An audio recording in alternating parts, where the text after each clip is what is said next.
Well, hello and welcome back to a kooky corner of YouTube. It's that time of the month. It's roundup of the previous month, but also announcement of this month's Kooky Postcard Sew-a-long theme. If you have been following me for a while, you will know that every month we have a theme that we work to create postcard-sized pieces of stitchery and quilting and needle felting or combined. However you want to do it, it's postcard time. And so these are the ones that I made for October, which is what we're going to see the roundup reel of. So this one was the spooky guy and his pumpkin friends. This is a needle felted base with a plique felt on top and also the obligatory sparkles. And this one was just a purely fabric piece, again with a plique on top of this imposter mushroom who's actually a little spook, and he's just frightened his friend out there in the forest. Look at the shocked expression on that face. Look at that face, look. So these were the two that I created, and I'm now going to show you a roundup reel of all the other beauteous pieces of artwork stitchery that people have produced for October. The prompt for this month, or the past month, was spooky cute. So this is what we're looking at, and in true Roland Rat style, run VT.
Weren't they wonderful? Absolutely stunning, as always. Everyone pulled it out of the bag.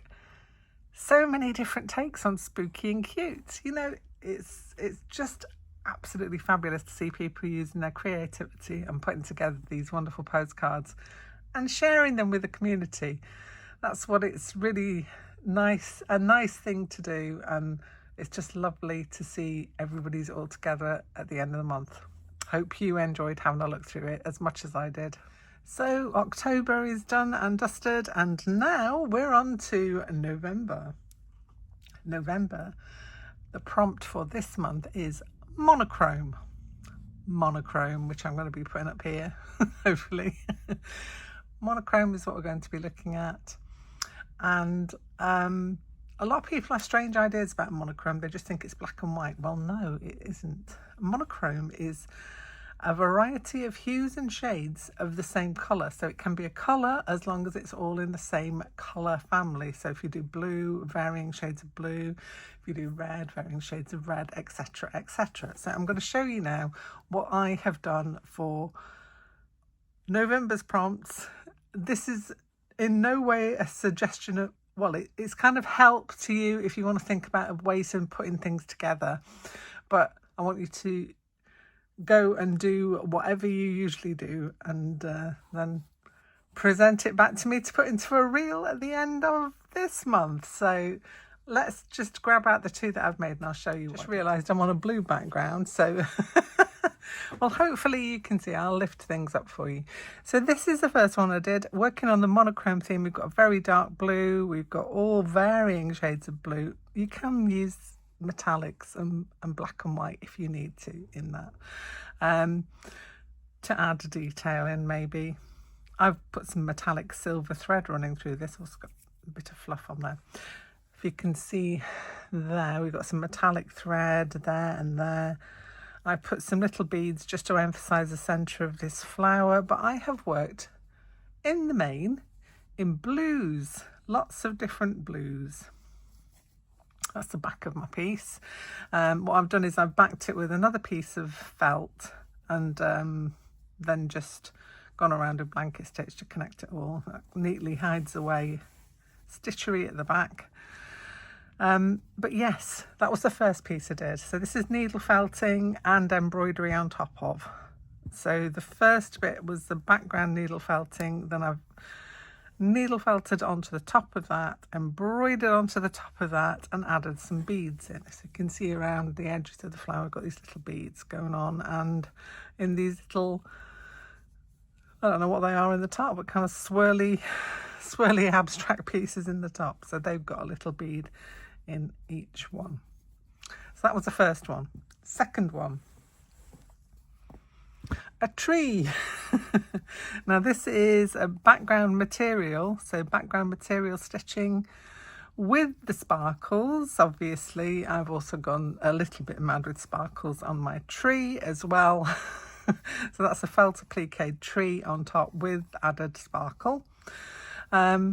I imagine at some points in November there's going to be mornings where it's going to be a little frosty, I would assume, depending on where you are in the world. Clearly, if you are in Australia, you won't be getting the frost. Well, I hope you're not in November.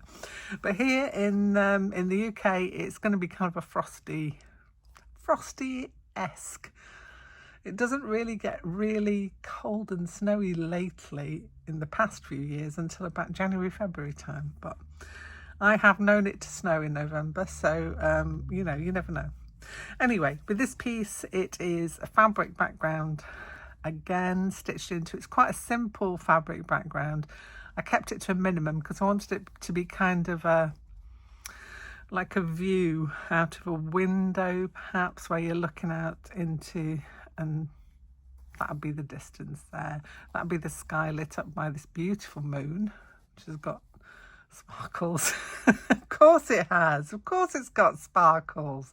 This is called Kooky Creatures. What are you expecting? So, and then I've got some of this metallic thread that I've tucked down as rays coming out from the sun, which are kind of like in a blue tone. And we've got more blue metallic stitching there in that middle section as well. I could have gone to town and done more stitching, but I quite like the simplicity of this one, so I left it at that. So you can be as simple or as complex as you want to be. That's basically the missive from this one. So I suggest pick your favourite colour, or pick a colour that you don't usually work with. That's a challenge, isn't it? So pick a colour that you're not keen on and see if you can do a piece in that. It's just a challenge. It's to challenge your brain, challenge your way of thinking. Maybe you can come up with a new favourite colour. Who knows? I appreciate blues a lot more, working with them like this. I rarely wear a lot of blue clothing, apart from jeans, obviously.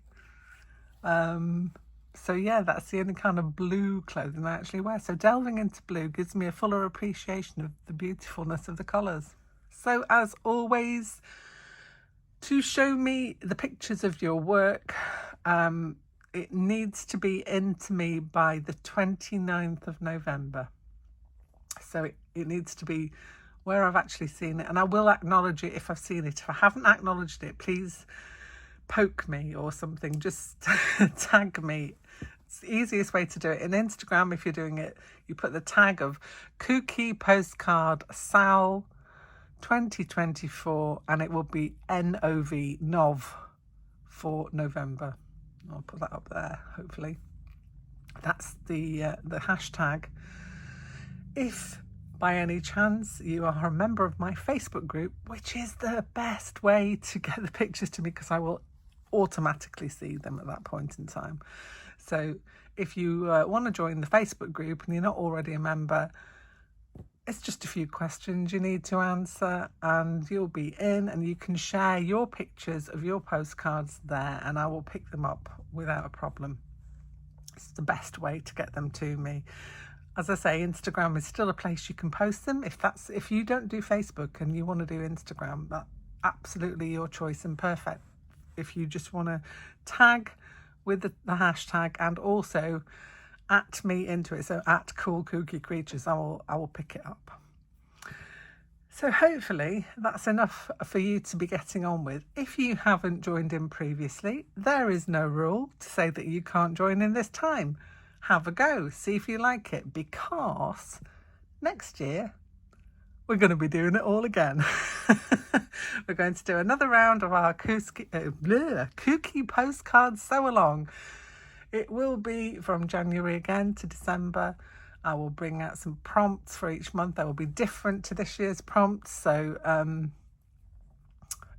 keep your eyes out for those coming up well, I would say December time. I'm going to be sending the list out this end of December-ish or maybe mid-December time so that you can have some time to prepare for the prompts. The only rule is that it should be a 6x4. So 6x4, it doesn't matter if it's that way or that way, as long as it's 6x4, it's postcard size. And you don't have to back it. If you're wanting to send them through the post to someone, that's also an option as well. You can put these into like an ordinary size envelope, or you could try and send them as is with little postage on the back. I'm a bit too precious about mine, so I'd probably put them in an envelope, but it has been done. It can be done. Anyway, I hope that you have enjoyed this little look into the postcards of previous month, which have all been absolutely glorious as usual. And I look forward to what we're going to be doing in November. Have a great day. Have a wonderful, wonderful time this weekend, wherever you are, whatever you're doing. And I'll be back here very soon with something else. Bye for now.